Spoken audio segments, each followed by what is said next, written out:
How tantalizing to see all your shining young faces on this auspicious day.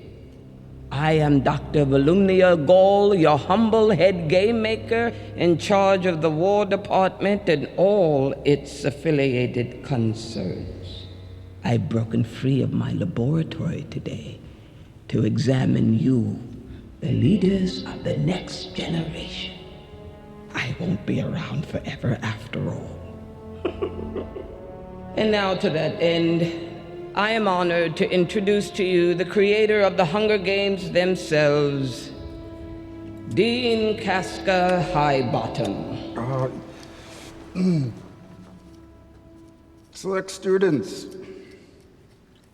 faculty, and of course Dr. Gall. I have summoned you all here today for the 10th annual reaping ceremony, in which we choose 2 children from each district to throw into the capital arena to fight to the death in the Hunger Games.